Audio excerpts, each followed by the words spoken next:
শবে বরাতের কোনো আমল আছে কিনা, শবে বরাতের রোজা ও নামাজের নিয়ম কি, সবচেয়ে বহুল জিজ্ঞাসিত প্রশ্ন এখনকার। শবে বরাত আসছে, যেটাকে আসলে হাদিসের ভাষ্যে বলা হয়েছে মধ্য শাবানের রাত, শবে বরাত না, এটার হাদিসের ভাষ্যের নাম কি? মধ্য শাবানের রাত। এই মধ্য শাবানের রাত বা মধ্য শাবানের রজনী, এই রাতে যেটাকে আমরা শবে বরাত বলি, এই রাতের নামাজের নিয়ম কি? কয় রাকাত পড়তে হবে, কোন রাকাতে কোন সূরা কতবার পড়তে হবে, এটা বহুল জিজ্ঞাসিত একটা প্রশ্ন। এবং এ ব্যাপারে আমরা অনেকে জানি যে শবে বরাতের নামাজে এত রাকাত পড়তে হবে, সেখানে সূরা কুল হুয়াল্লাহ, ইখলাস এতবার পড়তে হবে, ইত্যাদি ইত্যাদি। লাইলাতুল কদর ছাড়া অন্য যে সমস্ত রাতের ফজিলত আছে, এর মধ্যে 10টা রাতের কথা আল্লাহ তাআলা শপথ করেছেন, ওয়াল ফাজরি ওয়া লায়ালিন আশর। সে 10টা রাত হলো জিলহজের প্রথম দশক।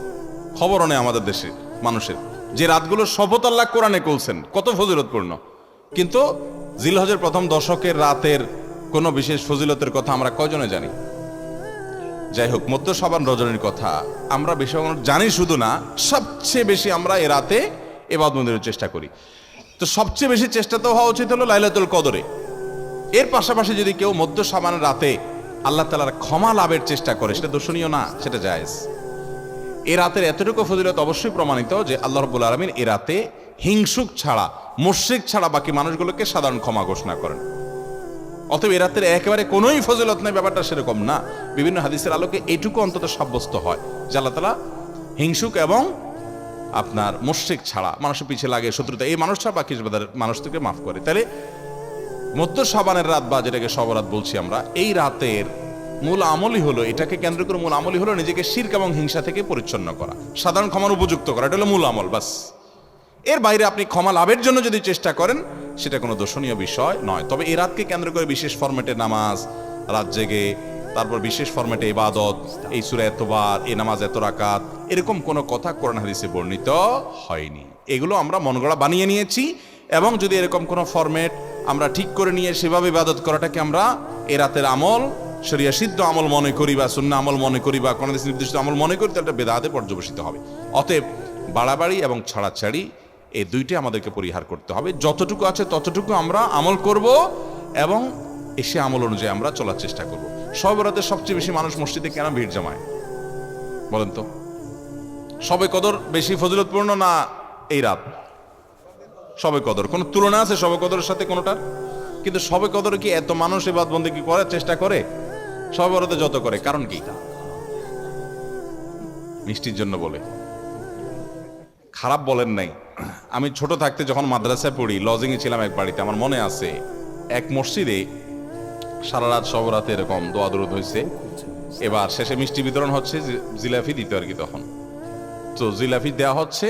তো এক আল্লাহর বান্দা তার যে জিলাপি দিচ্ছে সবাই দুটা দুটো করে দিচ্ছে, ভুলে তার একটা পড়ছে আর কি। পরে সেই জিলাপিটা নিয়ে এসে বাইরে ওই মুয়াজ্জিন বেচারার 14 গোষ্ঠী গালিগালাজ করতে করতে বলতেছে যে সারা রাত বেটা সবচেয়ে বেশি কানলাম আমি, আর দিছে আমার একটা। আল্লাহর কাছে এই নসিব চাই এই একটা জিলাপি নিয়ে পাইলাম। সে কানতে কানতে মুয়াজ্জিনকে গালিগালাজ করতে করতে যাচ্ছে। আমার ছোটবেলার ঘটনা। যাই হোক, তো মিষ্টির জন্য যায় না, এটা পুরোপুরি সঠিক না। এত অভাব পড়ে না যে সারা রাত মানুষ মসজিদে পড়ে থাকবে একটু মিষ্টি একটা প্যাকেটের জন্য, আমার মনে হয় না। আমার যেটা মনে হয়, সবচেয়ে বেশি মানুষ এ রাতে ইবাদত বন্দেগীর চেষ্টা করে, কারণ মানুষ মনে করে এ রাতে ভাগ্য নির্ধারণ হয়। অতএব এক রাতে ইবাদত বন্দেগী করে যদি সারা বছরেরটা ফাইনাল করে ফেলতে পারি, মন্দ কি? এই হলো মূল কাহিনী। আল্লাহ তাআলা আমাদেরকে বিশুদ্ধ পদ্ধতিতে ইবাদত বন্দেগী করার তৌফিক দান করুন। তাহলে ভাইরা আমার, মধ্য শাবানের রজনীতে আমরা আল্লাহ তাআলার কাছে ক্ষমার উপযুক্ত হওয়ার জন্য, হিংসা শিরক থেকে মুক্ত হওয়ার চেষ্টা করব। ক্ষমা পাওয়ার জন্য প্রচেষ্টা আমাদের থাকবে। কিন্তু ওই যে বেদাতি পন্থায় বিশেষ ফর্মে ঠিক করে ইবাদত, নামাজ, হালুয়া রুটি খায় মানুষ। হালুয়া রুটি কেন খায়? কেন খায় হালুয়া রুটি ভাই? সারা দেশে অনেক জায়গায় এখনো এটা হালুয়া রুটি ওই দিন বানাবে মানুষ। হালুয়া রুটিটা কেন হয় বলেন তো? বলে যে নবী সাল্লাল্লাহু আলাইহি ওয়াসাল্লাম উহুদের যুদ্ধে তার দন্দান মুবারক শহীদ হয়েছে, এই জন্য উনি শক্ত খানা খাইতে পারতেন না, হালুয়া খাইতেন, এই জন্য আমরা হালুয়া খাই।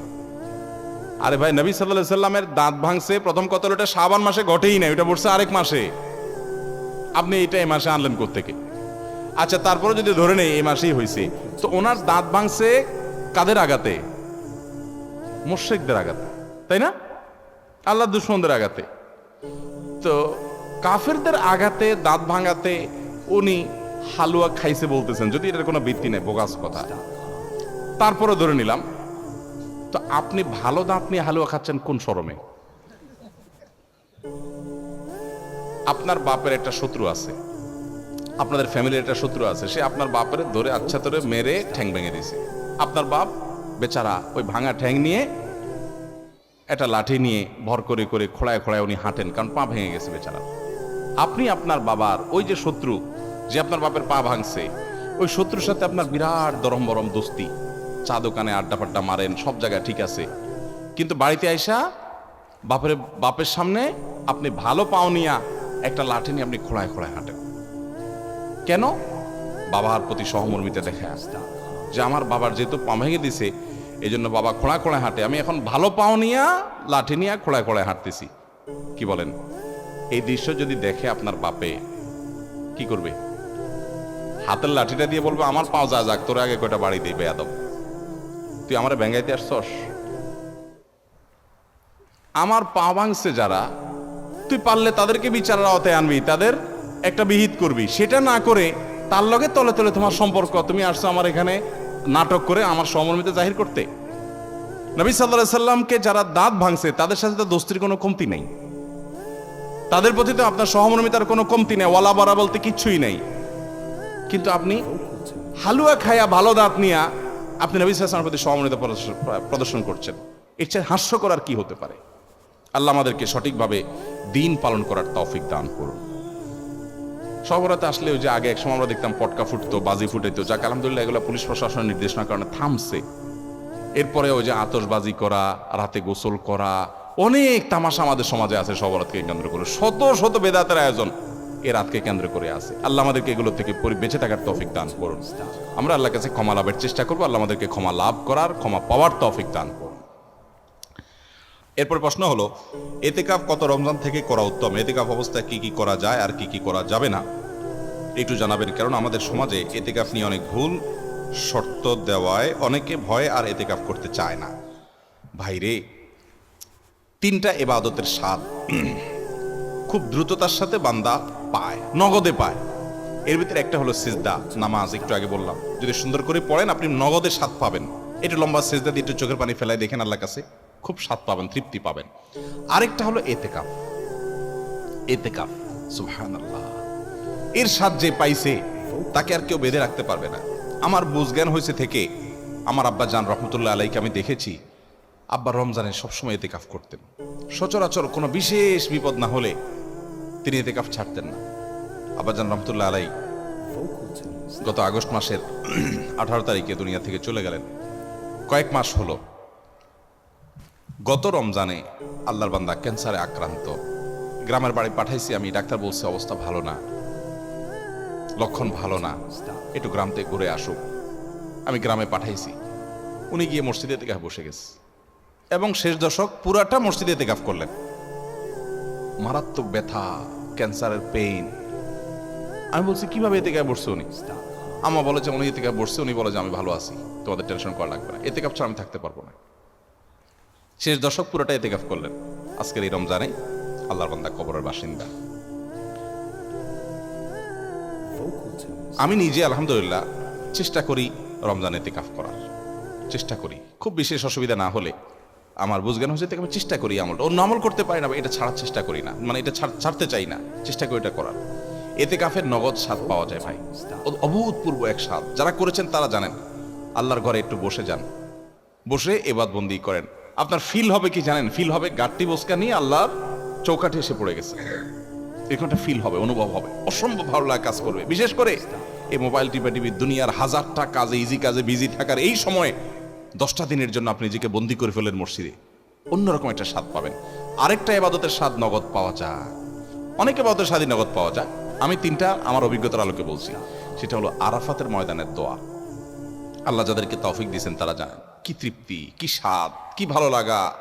সেই দুপুর থেকে দোয়া একদম সূর্য অস্ত যাওয়া পর পর্যন্ত লম্বা সময়, কয়েক ঘন্টা পর্যন্ত চাই, মন ভরে চাওয়া যায়, খুব ভালো লাগে কাজ করে।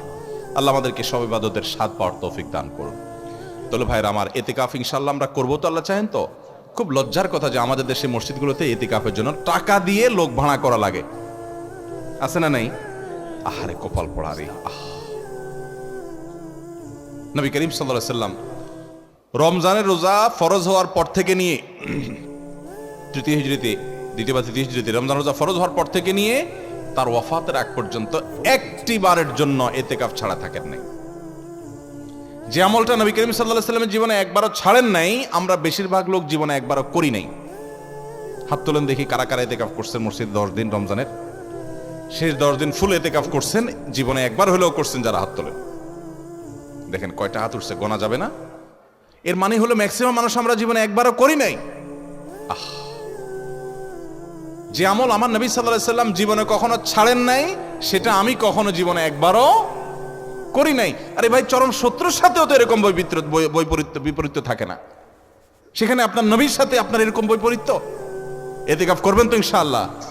আপনি কিসের বিজি? আপনি আমার নবীর চাইতে আপনি বেশি বিজি, যিনি কাফাতুন নাসের কাছে রাসূল হয়ে এসেছেন, যিনি রাহমাতুল লিল আলামিন ছিলেন, গোটা পৃথিবীর মানুষের জিম্মাদারি যার মাথায় ছিল, মদিনা রাষ্ট্রের প্রধান যিনি ছিলেন, শেষ 10 দিন আসছে সব কাজ বন্ধ, মসজিদে এসে পড়ে যেতেন। উনি যদি পারেন, আপনি কি ব্যস্ত? ইতিকাফ করবো তো ইনশাআল্লাহ। রমজানের শেষ দশকে ইতিকাফ করবেন, সামনের বছর নিয়ত করছেন যারা হাত তোলেন দেখি, সিরিয়াস যারা নিয়ত করছেন, আল্লাহ আমাদের তৌফিক দান করুন, আর বাকিদেরকে আল্লাহ তাআলা নিয়ত করার তৌফিক দান করুন। ইতিকাফ করবো তো ইনশাআল্লাহ। ইতিকাফ করার অবস্থা কি কি নিষেধ? ইতিকাফের বাইরে আপনার যা যা নিষেধ, ইতিকাফ অবস্থায় তা নিষেধ। হারাম কোনো কাজ তো বাইরেও করা যাবে না, মসজিদেও করা যাবে না। তবে ইতিকাফরত অবস্থায় আপনি দুনিয়ার কাজ কাম ইতিকাফে বসে বসে করবেন না। একান্ত যেটা বাধ্য, আপনার ব্যবসা বাণিজ্য অন্যান্য কাজ যেগুলো না করলে নয়, আপনি মসজিদে বসে ওইটার উপর আপনার ডিপেন্ডেন্ট, আপনার চলতে হয়, আপনি জরুরি 2-4টা কাজ করা লাগলো সেগুলো করলেন। ওখানে বসে বসে আপনি রীতিমতো এটা দোকান বানায় ফেলবেন না আর কি। ওখানে বসে দুনিয়াবি প্রয়োজনীয় কাজগুলো আপনি সারতে পারবেন, যেগুলো আপনার জন্য জরুরি সেগুলো আপনি করতে পারবেন। এছাড়া আপনি মসজিদের ভিতরে নিজেকে আবদ্ধ করে ফেলবেন। এটা করবেন হলো 20 রমজান সূর্য অস্ত যাওয়ার আগে আগে মসজিদে ঢুকবেন। 20 রমজান সূর্য অস্ত যাওয়ার আগে আগে মসজিদে ঢুকবেন। এরপর থেকে সূর্য ঈদের চাঁদ দেখা যাওয়ার আগ পর্যন্ত মসজিদে থাকবেন। ঈদের চাঁদ দেখা যাওয়ার সংবাদ শুনছেন, এরপর বের হয়ে যাবেন। এই 10 দিন আপনি মসজিদে অবস্থান করবেন, নিজেকে সেখানে আবদ্ধ করে রাখবেন। এবং এর মধ্যে আপনি বাহিরে যাবেন না। বাহিরে যাবেন টয়লেটের জন্য, পেশাব পায়খানা করার জন্য, একান্ত জানা হলো না সেই জন্য যাবেন। এমনকি খাবারটা এনে দেওয়ার লোক থাকলে আপনি বাসায়ও যাবেন না। খাবার এনে দেওয়ার কোনো লোক নাই, কোনো ব্যবস্থা নাই, এরকম কোনো জায়গায় যদি ইতিকাফ করেন, তাহলে শুধু খেতে চেয়ে কারোর সাথে কথাবার্তা না বলে সোজা আবার চলে আসবেন, বাস। অর্থাৎ 10 দিন আপনি মসজিদে বন্দি রাখলেন নিজেকে, শুধু ইবাদতবন্দির জন্য, বাস। এই হলো ইতিকাফ। সেখানে আপনি তেলাওয়াত, তাসবিহ, ঘুম, অন্য সাধারণ কাজ কাম সবই করতে পারবেন। এমনকি যে বললাম, দুনিয়ার যে কাজ না করলে না, সেটাও আপনি জরুরি কাজ মসজিদে বসে করতে পারবেন। বাইরে যে দোকানদারি করতে পারবেন না 10 দিনের জন্য। করবো তো ইনশাআল্লাহ। ইতিকাফের ফজিলত হলো নবী করিম সাল্লাল্লাহু আলাইহি ওয়াসাল্লাম জীবনে কখনো ছাড়েন না। আল্লাহ আমাদেরকে আমলটা করার তৌফিক দান করুন। এরপর প্রশ্ন হলো, সুইয়ের আগার সমপরিমাণ পেশাবের ছিটা লাগলে কি কাপড় এবং শরীর নাপাক হবে?